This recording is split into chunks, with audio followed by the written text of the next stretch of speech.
Across continents, the theater of governance is in full absurd swing. In Guinea-Bissau, armed men treated ballot boxes and servers like Black Friday deals, leaving democracy with a suspiciously thin paper trail. Somali Americans in Minnesota were greeted by presidential insults from Trump, as well as ICE raids. Combo platter of bureaucracy and bad comedy. Yet they organized with grit and a wink. In Zambia, influencer Etho Chisono Edwards discovered satire isn't just risky, it's criminal. A lesson in how fragile freedom can be when the joke bites back. And in Washington, Trump's Accords of Peace were signed with photo ops, while bullets danced in eastern Congo and minerals RSVP'd out of the country faster than the displaced civilians. Authority performs, the powerless survive. The rest of us, we watch Second Take. Welcome to the show.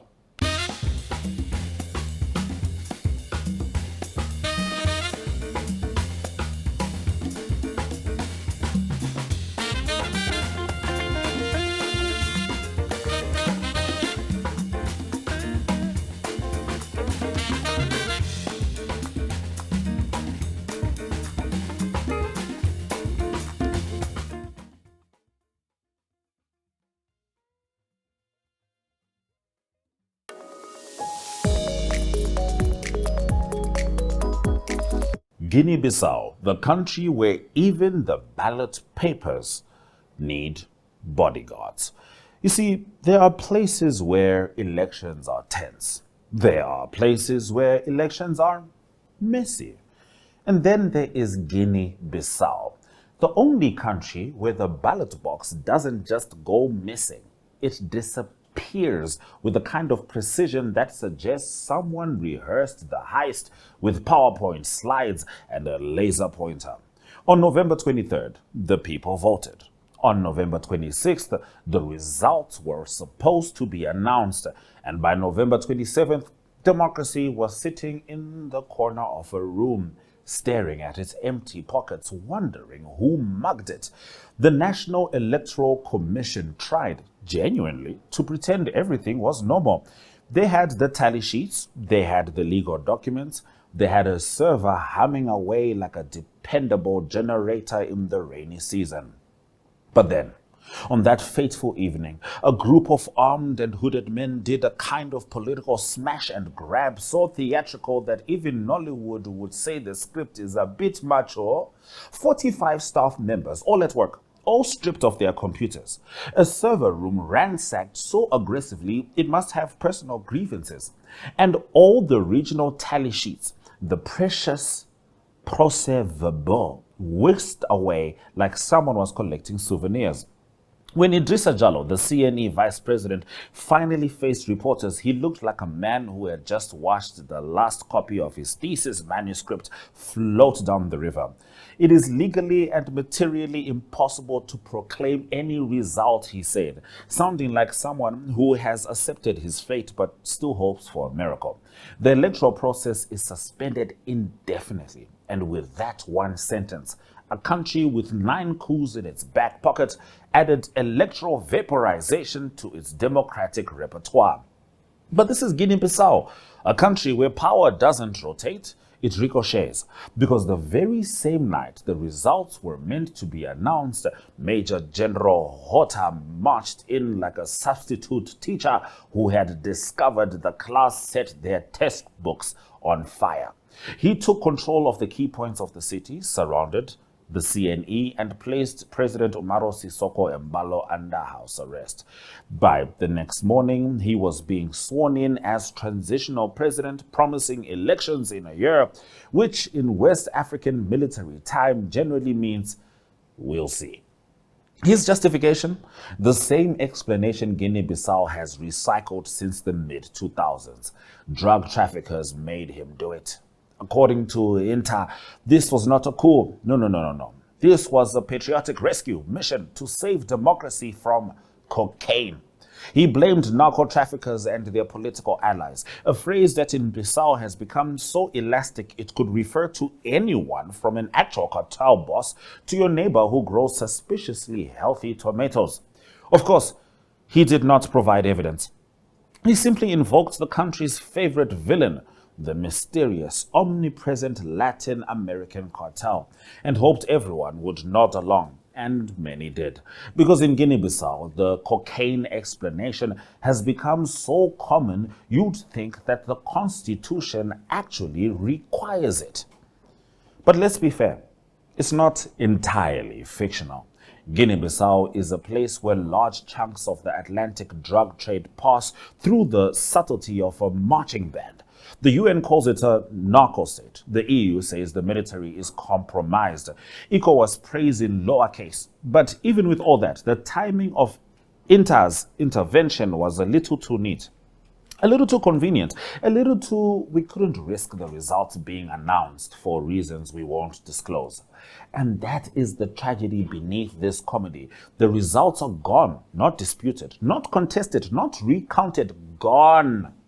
As in, the central server is physically destroyed. The tally sheets are stolen and the digital files are unreadable. Even if you wanted to rig the election with Excel formulas and creative arithmetic, a favorite across the continent, the raw material has vanished. The paperwork has been memory holed. The data has been turned into confetti. Guinea-Bissau didn't just lose its election, it erased it. So now ECOWAS gets to act shocked again.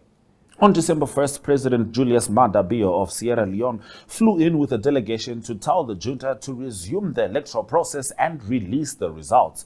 You could smell the confusion from Abuja to Accra. ECOWAS wants results that no longer exist. They want the CNE to retrieve tally sheets that are probably already lining someone's suitcase. They want a server that's now a pile of metal scrap to cough up data like a resurrected Lazarus of democracy. There is a particular type of Western African diplomacy where everyone politely pretends the impossible is possible. This is one of those moments. Behind closed doors, ECOWAS is panicking. They already expelled Niger's junta from the bloc. They failed to move Mali or Burkina Faso. Guinea waved at them dismissively. Now Guinea-Bissau, the smallest, most fragile, most coup-prone member, has effectively said, your anti-coup doctrine can come and fight me outside. And the worst part, they might get away with it. Abuja is considering sanctions, recognition, suspension, travel bans, asset freezes. There's even talk, whispered, embarrassed, hypothetical, of a military intervention. But ECOWAS soldiers in Bissau fighting over tally sheets that don't exist is the kind of idea you float at a meeting when you're sleep deprived and someone brought weak coffee. Everyone nods out of courtesy, then quietly hopes the conversation moves on. Meanwhile, life in Bissau continues with that uniquely Bissau-Guinean calm but tense energy. The shops are closed, the internet flickers like a candle fighting for survival, and the opposition is calling for peaceful resistance. They demand the results be published immediately. The same results that the CNE has clearly said do not physically exist on planet Earth. But the opposition insists because in Guinea-Bissau, political theater is as important as political reality. And in the middle of all this, a local journalist, weary, underpaid, and probably writing from a cafe with unreliable Wi-Fi, delivered the most honest assessment of the crisis. They didn't just steal an election, he said. They burned the evidence and took power in the smoke. It is a poetic summary of a problem that is neither poetic nor new, because the truth is this: Guinea-Bissau is not in crisis for the first time. It is in crisis as a default setting. 9 coups or attempted coups since 1974. No president ever completing a full term. A political system that behaves like a radio with loose wiring. Every time someone touches it, the music cuts. The destruction of the tally sheets feels dramatic because it is dramatic. But in a deeper sense, it is simply the latest chapter in a country still trying to decide whether it wants a state or a story. Guinea-Bissau's democracy has always been fragile, but this time it has been stripped of its paperwork, its digital memory, and its legal grounding. Without the tally sheets, the election is not just stalled, it is unrecognizable. It is an institution without ingredients, a recipe without food, a building whose foundation was stolen overnight. So where does this leave Guinea-Bissau? in the hands of a general claiming to fight drugs, an opposition fighting for results that have evaporated, and a regional bloc fighting to maintain principles that are looking more like suggestions. The coming ECOWAS summit on December 14 will test whether West Africa's leaders still have the will or the bandwidth to stand up to coups. But the junta knows something ECOWAS hates to admit. You cannot restore an election whose evidence has been turned into dust. This time, the coup didn't just seize power. It seized the past.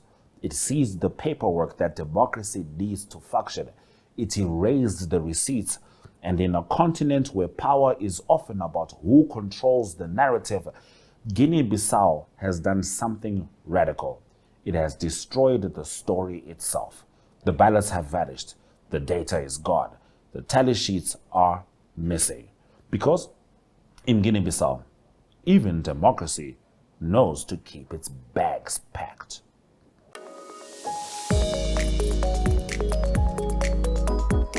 There is a strange kind of silence that settles over immigrant neighborhoods when a president decides to declare them garbage. Not fear, that comes later. Not panic, that's reserved for the undocumented. No, the first thing you hear is the sound of people rehearsing what to tell their children. Because when a man with nuclear codes calls your entire community trash, even the kids understand the meaning. You are here by permission, not by belonging. Trump had spoken, which meant that the rest of America had to decide whether to be outraged, entertained, or conveniently catching amnesia. This time, Trump wasn't content with the usual toilet hole country's nostalgia tour. No, he graduated, he found new vocabulary, he climbed the linguistic ladder of xenophobia and planted his flag at the top with words like, "You're garbage, a hellhole that stinks, you're ripping off America. Throw Omar the hell out." A decade ago, you'd have to dig through Richard Nixon's tapes to find presidential racism delivered with this level of enthusiasm. Trump now does it publicly, wearing a microphone while his vice president bangs the table like a toddler discovering percussion. And the White House, of course, defended it. They always do. He's highlighting radical Somali migrants, they said, as if the entire continent of Africa had collectively met in Mogadishu to craft a diabolical plot to embarrass frickin' Minnesota. They tried it to welfare fraud, that tiny fraction of the community caught in a $250 million COVID relief scam. And then, in a masterclass of American scapegoating, declared that if a dozen Somalis steal, then 80,000 are suspect. Collective punishment disguised as national security. It's the oldest trick in governance. Find a minority with an accent, add fraud, and sprinkle terrorism, stir. And yet the absurdities stack up like bad plot lines. Trump won unexpected Somali support last year. Yes, the same people he calls garbage actually voted for him because they liked his economic message. Only in America can a man call you a pest on Tuesday and still expect your vote on Wednesday. Only in America can a community believe that strong borders don't apply to them until ICE vans start creeping around Cedar Riverside like predators with federal badges. Because while Trump insulted Somalia, Minnesota, Omar, and anyone who's ever eaten injera, ICE prepared the real punchline. Unmarked vans, masked agents, and a sweep so sloppy that U.S. citizens were detained. 170 mistaken identity arrests since October. The kind of numbers that would collapse a police commissioner's career literally anywhere else. But in America's immigration machine, it's just another Wednesday. One man interviewed summed it up like a proverb. If you look like me, you're already guilty. That's not paranoia. That's lived experience. And while the chaos brewed, real Somali Americans did what immigrant communities always do. They organized. They held Know Your Rights trainings. They created WhatsApp groups for ICE sightings. They warned their kids not to walk alone. They turned fear into a schedule. It's a heartbreaking talent, this ability to convert state-sanctioned hostility into survival strategies. Africans have been practicing it for centuries, across colonial borders, across military checkpoints, across humanitarian aid offices. But there's something uniquely bitter about seeing it unfold in 2025 in a place that brands itself as the land of the free. The Somali Prime Minister dismissed it all entirely, as if to say, our nation has survived militias, droughts, pirates, and imported wars. A 79-year-old man yelling during a meeting doesn't crack the top 50. See, Africa has a way of putting American hysteria into perspective. But what makes this moment particularly sharp politically, culturally, is that it exposes America's two-faced relationship with immigration. The same country that recruits Somali Americans into the military, into nursing, into trucking, into city councils, now debates whether they are human garbage. The same country that celebrates multiculturalism sends ICE vans to neighborhoods with more halal restaurants than Starbucks. This isn't about fraud or security or immigration policy. It's about the psychology of power in America, particularly the kind that needs an enemy to survive. Trump's rhetoric is not a policy position, it's a worldview that argues belonging is conditional, citizenship is negotiable, Americanness is fragile, and Somalis, they are simply the latest canvas for the American projection machine. Ask South Africa. There's a historical parallel here, not to Jim Crow or Ellis Island, but something more absurd, the selective morality of American outrage. In 2024, Somali Americans campaigned for Trump, endorsed his economic message, and believed they'd finally cracked the code to conservative acceptance. But American conservatism has a selective memory. It likes loyalty but does not grant it. It welcomes applause but not critique. It loves hard-working immigrants unless they organize, vote, or run for Congress.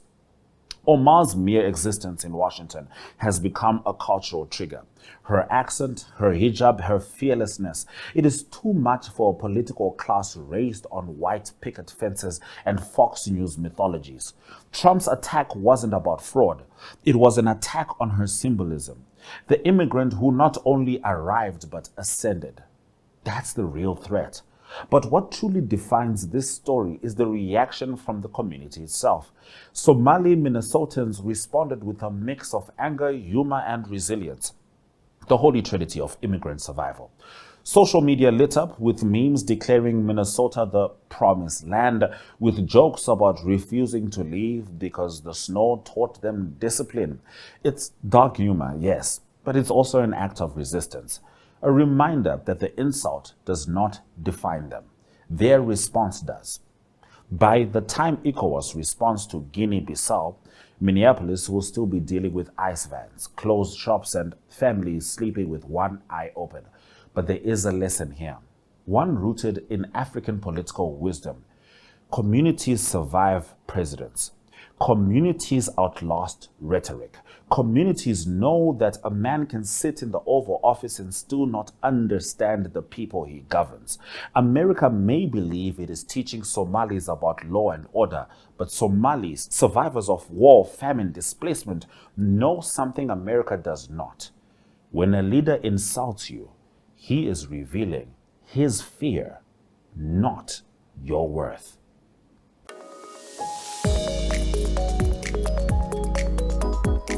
Ethel Chisono Edwards, a Zambian-American vlogger known as One Boss Lady, came home expecting a family funeral and found herself starring in her own political thriller.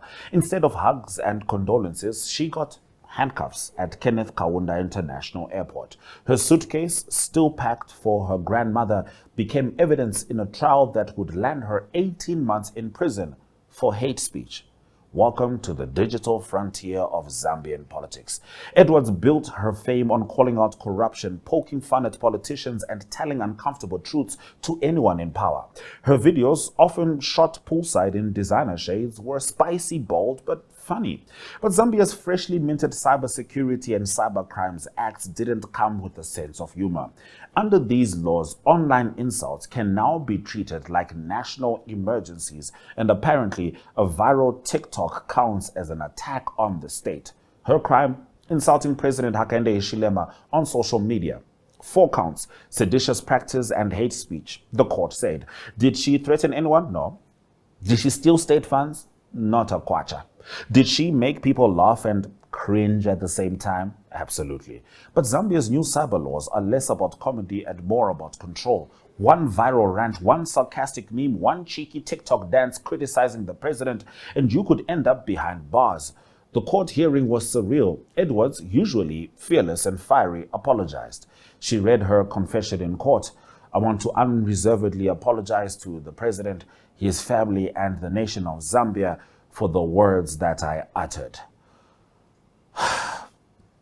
It's heartbreaking, especially for freedom of speech. It is worrying when an entire nation has to tiptoe around a president's ego. A president who he himself had to tiptoe around a former president's ego. Do we expect more from Hakainde Hichilema? Probably. But let's be honest. Who he was before he got power and who he is with power. 2 different guys.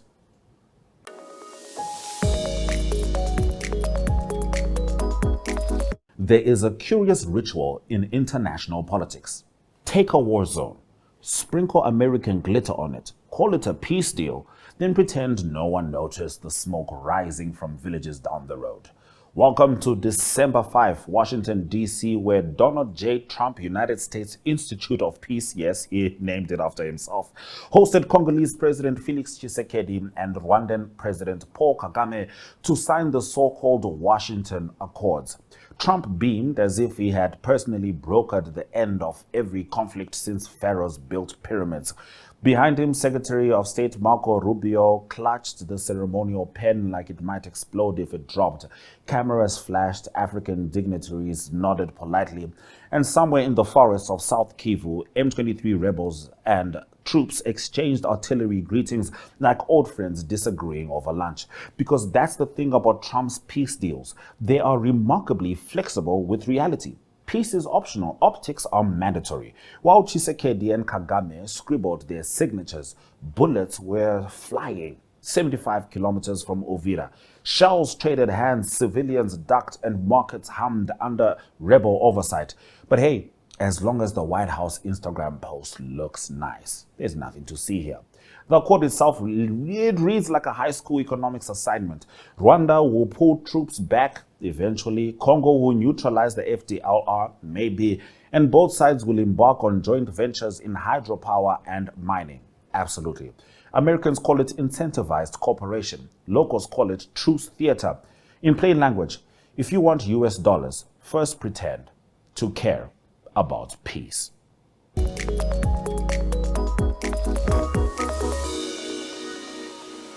From Guinea-Bissau to Minneapolis, Lusaka to Goma, a pattern emerges. Power loves optics, not justice. Authority prefers spectacle over people. Elections disappear, communities are terrorized, satire is treated like treason, and peace is packaged like a luxury product while war carries on. Yet in every corner, survival is an art form, and resilience a quiet rebellion. Democracy is paper-thin, dignity optional, but human ingenuity refuses to be censored. Ballots, rights, and truths can be stolen, but courage writes its own ledger. And in that ledger, hope isn't surviving, it's smirking at all the second takes. Good night.